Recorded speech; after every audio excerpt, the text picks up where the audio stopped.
కూడా డ్యామేజ్ అయినప్పుడు ప్రొటెక్షన్ కోసం నియాసిన్ వాడుకోవచ్చు, D3 along with K2 వాడుకోవచ్చు, విటమిన్ E యాంటీ ఆక్సిడెంట్ గా వాడుకోవచ్చు, omega-3 ఫ్యాటీ యాసిడ్స్ వాడుకోవచ్చు, vitamin C, vitamin B1 proper గా ఉన్నాయో లేదో చూసుకుని వాడుకోవచ్చు. సో దీనికి ఎటువంటి ఫుడ్ తీసుకోవాలి, ఎటువంటి డైట్ తీసుకోవాలి, ట్రీట్మెంట్స్ ఏ విధంగా ఉన్నాయి, అంతేకాకుండా ఎటువంటి సప్లిమెంట్స్ అవసరం అనే దాని మీద నేను వివరణ అంతా ఇస్తాను.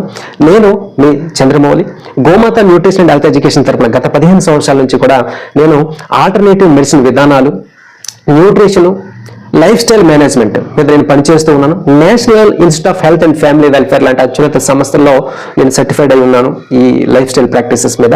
అలాగే ఆయుర్వేద విధానాలు నేను అధ్యయనం చేసి ఉన్నాను. అలాగే యూనివర్సిటీ స్థాయిలో నేను DNYS కోర్స్ చేయడం జరిగింది, నేచురోపతి అండ్ యోగిక్ సైన్సెస్. అలాగే న్యూట్రిషన్ నేను యూనివర్సిటీ స్థాయిలో అభ్యసించడం జరిగింది, పోస్ట్ గ్రాడ్యుయేషన్ చేయడం జరిగింది హెల్త్ ఎడ్యుకేషన్ సంబంధించినటువంటి అంశాల మీద. సో అనేక మంది పేషెంట్స్తో నేను పనిచేస్తూ వస్తున్నాను. ఈరోజు ఆ అనుభవాల్ని, అదేవిధంగా మోడర్న్ సైన్స్ చెప్తున్నటువంటి అంశాలని, న్యూట్రిషన్ మెథడాలజీస్ని వినియోగించుకొని ప్రాచీన, ఈరోజు మీరు ఆయుర్వేద చూడండి, హోమియో కానీ, యునాని కానీ, సిద్ధ కానీ, ఏదైనా చూడండి, ఇందులో మీకు మెడిసిన్స్ ఎక్కడి నుంచి వస్తాయంటే వనమూలికల నుంచి వస్తాయి, ప్లాంట్స్ నుంచి వస్తాయి. సో ఈ ప్లాంట్స్ మీద నేను రీసెర్చ్ చేస్తూ ఉన్నాను. అనేక ప్లాంట్ బేస్డ్ రీసెర్చ్ అంశాలను కూడా మన గోమాత న్యూట్రిషన్ హెల్త్ ఎడ్యుకేషన్ ఛానల్లో నేను డిస్కస్ చేయడం జరిగింది.